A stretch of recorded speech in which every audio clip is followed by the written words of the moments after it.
السلام علیکم ورحمۃ اللہ وبرکاتہ۔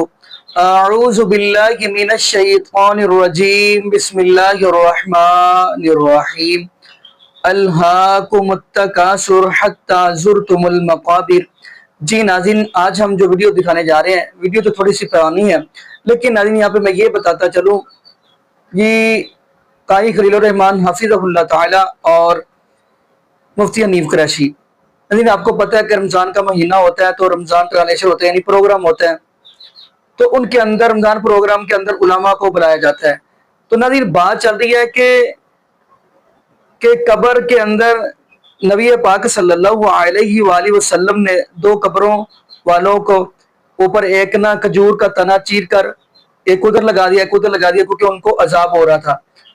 تو مفتی حنیف قریشی جو ہے نا، وہ اپنی طرف سے مفہوم نکال کر یعنی کہ باتیں کر رہے جی، وہ تسبیح بھی بیان کرتے تھے جو کھجور کے تنے تھے، اور کیا کچھ کرتے تھے۔ وہ حدیث ہم آپ کو ریفرنس بتائیں گے، بلکہ آخر میں آپ کو وہ حدیث بھی دکھائیں گے۔ پھر آگے سے یہ کہا جا رہا ہے جی، قاری خلیل الرحمن حافظہ اللہ تعالیٰ جی مفتی حنیف قریشی سے ڈر کر چلے گئے۔ ناظرین، مفتی حنیف قریشی سے ڈرنا ہے جنہوں نے ساری عمر عوام الناس کو گمراہی کے رستے پر چلا کر رکھا۔ اگر کوئی بندہ یہ کہتا ہے قاری خلیل الرحمن حافظہ اللہ تعالی مرد مجاہد مفتی حنیف قریشی سے ڈر کر بھاگا ہے، تو یہ تو اتنا بڑا جھوٹ ہے جیسے کوئی کیڑی سے کہتے ہیں یہ اونٹ ہے۔ خیر ناظرین، اب ہم بڑھتے ہیں ویڈیو کی طرف، پھر انشاءاللہ ناظرین آگے ہم بھی گفتگو کریں گے۔ آئیے ناظرین مل کے ویڈیو کہ دیکھتے آدھا ہیں۔ قرآن ہوتا ہے پھر بھی سارے ثواب کر لیتے ہیں۔ قرآن مجید یا کوئی بھی کلمات طیبات ہوں، آپ اگر ان کا ثواب ایصال کریں تو اس کے لیے کوئی لازمی اور ضروری نہیں ہے کہ آپ پورے کا پورا قرآن پڑھ کر ہی ایصال ثواب کر سکتے ہیں۔ آپ ایک سورت حتیٰ کہ چند آیتیں پڑھ کے بھی اس کا ثواب کسی بھی مرحوم کی روح کو ایصال کر سکتے ہیں۔ صحیح۔ اور اس میں کوئی پورا قرآن پڑھنا، اور بعض اوقات تو ہماری طرف یہ ایک ہوتا ہے کہ ایک ختم کرنے کے لیے ایک صفحہ ایک پڑھ رہا ہوتا ہے تو دوسرا کہتا ہے دوسرا صفحہ تو پڑھ۔ یہ ایک عجیب و غریب جو ہے نا ایک سلسلے، ان سے اجتناب چاہیے۔ خلوص کے ساتھ آپ نے چند آیتیں بھی پڑھی تو اللہ تعالیٰ کا جو سمندر ہے رحمت کا، اس میں بڑی وسعت ہے۔ وہ چند آیتوں کو بھی اگر اس کے ذریعے بخشش پہ آئے تو وہ کروڑوں گناہوں کو معاف فرما سکتے ہیں۔ جی جناب قاری خدمت ڈاکٹر صاحب، صحابہ کرام رضوان اللہ علیہ مجمعین کی زندگی میں کوئی بھی ایک مثال نہیں ملتی ہے کہ انہوں نے قرآن شریف پڑھ کر کبھی کسی کو بخشا ہو۔ بس سلام کی حد تک اگر اور اس میں آپ نے تو معاملے ختم کر دیا۔ ڈاکٹر صاحب میں عرض کر رہا ہوں، حدیث مبارکہ موجود ہے کہ اللہ کے نبی سرور کون و مکان صلی اللہ تعالی علیہ وسلم، بخاری کے اندر 2 مقامات پر ہے، مسلم کے اندر ہے، ترمذی میں ہے، مستدرک للحاکم میں ہے، مصنف ابن ابی شیبہ میں ہے، ابن ماجہ میں ہے، وہ حدیث پڑھیں اور دیگر میں حوالے اس لیے دے رہا ہوں نا کہ کیونکہ پھر آپ کہتے ہیں قطنی کہاں سے لے کے آ گئے۔ نہیں وہ پتہ چلے گا نا جب بہرحال نبی پاک اپنے صحابہ کی امرائی میں تشریف لے کے جا رہے تھے جی، تو اللہ کے نبی کا گزر 2 قبروں کے پاس سے ہوا، تو اللہ کے حبیب نے ارشاد فرمایا کہ انہما لیعذبان، ان دونوں کو قبر میں عذاب ہو رہا ہے۔ پھر اللہ کے نبی نے کھجور کی ٹہنی، 2 روایتیں، ایک میں یہ کہ اس کو درمیان سے چیرا اور ایک میں یہ توڑا، ایک قبر پہ ایک رکھی، دوسری قبر پہ دوسری رکھی۔ صحابہ اکرام نے عرض کی لما صنعت ھذا یا رسول اللہ، حضور آپ نے یہ کیوں کیا ہے، اس کا مقصد کیا ہے؟ تو اللہ کے نبی نے فرمایا کہ یہ جو ٹہنی ہیں جب تک یہ ہری رہیں گی، یہ اللہ کی تسبیح پڑھتی رہیں گی، تو اس کا ثواب اس قبر والے کو ملے گا، اللہ پاک ان کی اس کلام کی وجہ سے ان کے عذاب کو ختم کر دے گا۔ تو جب یہ حدیث ہمارے پاس موجود ہے تو یہاں سے ہم نے مسئلے کا استنباط کیا ہے کہ جب ٹہنیاں اللہ کی تسبیح پڑھیں اور ٹہنیاں اللہ کی تسبیح اس نیت سے بھی نہیں پڑھ رہی ہیں کہ ہم اس میت کو، اس مردے کو ہم پہنچا رہے ہیں ثواب، وہ صرف اپنے ٹہنیاں پڑھ رہی ہیں، تو اس کی برکت سے اس قبر والے کے عذاب کو اللہ ختم کرتا ہے، اس کو ثواب پہنچ رہا ہے۔ تو اگر ایک مسلمان جو اشرف المخلوقات ہے، جب وہ اللہ کا قرآن کہ جو کلام میں سب سے بڑا کلام ہے، اللہ کا ذکر ہے، جب اس کو پڑھے گا تو اس کا ثواب جب ایصال کرے گا تو اس کا کیا مقام ہوگا۔ اور یہاں بنیاد ایصال ثواب ہے، اور اصولی طور پر ہر وہ چیز کہ جس کو یعنی ثواب کمایا جا سکتا ہے، آپ اس کا ثواب ایصال کر سکتے ہیں، چاہے کوئی زندہ ہو چاہے کوئی فوت شدہ ہو۔ جی، یہ جو روایت پڑھی گئی ہے ڈاکٹر صاحب، اس کا کافی حصہ درست ہے اور کچھ حصہ اضافی ہے، صحیح، جو حدیث میں نہیں۔ صحیح۔